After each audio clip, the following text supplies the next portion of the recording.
હિંસા વગેરે 5 મોટા પાપના અને તેના પ્રતિપક્ષી અહિંસા વગેરેના કડવા મીઠા ફળ. હિંસા આ ભવમાં વધ, બંધન, અપકીર્તિ આદિ અનેક દુઃખો પામે અને ભવાંતરમાં હાથ પગ મળે નહીં અથવા ઠૂંઠો લંગડો થાય, કોઢિયાપણું આવે, રોગી અને અશક્ત શરીર મળે તેમજ અલ્પાયુષી થાય. આ બધા હિંસાના કડવા ફળ છે.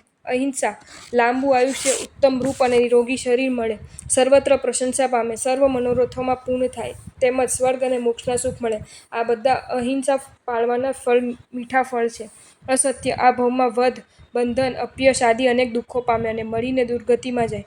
ભવાંતરમાં મૂંગો, જડબુદ્ધિવાળો, બોલેલું કાંઈ સમજાઈ શકાય નહીં એવો બોબડો, તોતડો, દુર્ગંધ નીકળતા મુખવાળો અને મુખના રોગવાળો થાય. આ બધા અસત્ય વચન, જૂઠું બોલવાના કડવા ફળ છે. સત્ય રાજા આજ્ઞા ઉઠાવે, દેવો પણ સેવા કરે, અગ્નિ આદિના ઉપદ્રવો શમી જાય, ભૂત પ્રેત વગેરે હેરાન કરી શકે નહીં અને વચન સિદ્ધિ પ્રાપ્ત થાય. આ બધા સત્ય વચન, સાચું બોલવાના મીઠા ફળ છે. ચોરી આ ભવમાં વધ, બંધન, અપયશ, તિરસ્કાર આદિ અનેક દુઃખો પામે અને ભવાંતરમાં દુર્ભાગી તેમજ બીજાને ઉદ્વેગ પમાડનાર થાય. દરિદ્રતા, નોકરપણું, પરાધીનપણું અને ગુલામપણું પામે, અંગોપાંગ છેદાય, બંધુવર્ગ ત્યાગ કરે, અશાંતિ પામે અને નરકની વેદના ભોગવે. આ બધા ચોરીના કડવા ફળ છે. ઔચોર્ય પ્રતિષ્ઠા પામે, સંપત્તિની રેલ મછેલ થાય, વિપત્તિઓ દૂર ચાલી જાય અને સ્વર્ગના સુખ મળે. આ બધા ચોરી નહીં કરવાના મીઠા ફળ છે.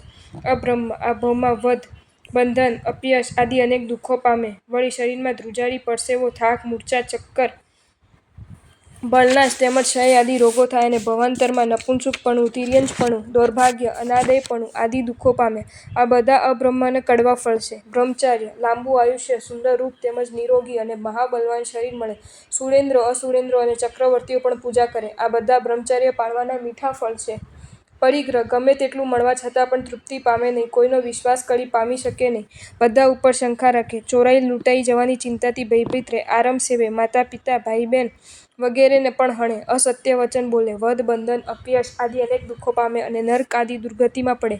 આ બધા પરિગ્રહ નામના પાપના કડવા ફળ છે. અપરિગ્રહ સંતોષવૃત્તિ, ચિત્તની શાંતિ, નિર્ભયપણું આદિ અનેક સુખો પામે, જીવન મરણમાં સમાધિ રહે, સદ્ગતિ પામે તેમજ સ્વર્ગ અને મોક્ષના સુખ પામે. આ બધા અપરિગ્રહના અર્થાત સંતોષવૃત્તિ ધારણ કરવાના મીઠા ફળ છે. જો તમને આ વિડીયો ગમ્યો હોય તો આ વિડીયોને લાઇક કરો અને શેર કરો અને આવા જ નવા વિડીયો જોવા માટે જૈન ફેક્ટ્સ એન્ડ સ્ટોરીઝની ચેનલને સબસ્ક્રાઈબ કરો. ધન્યવાદ.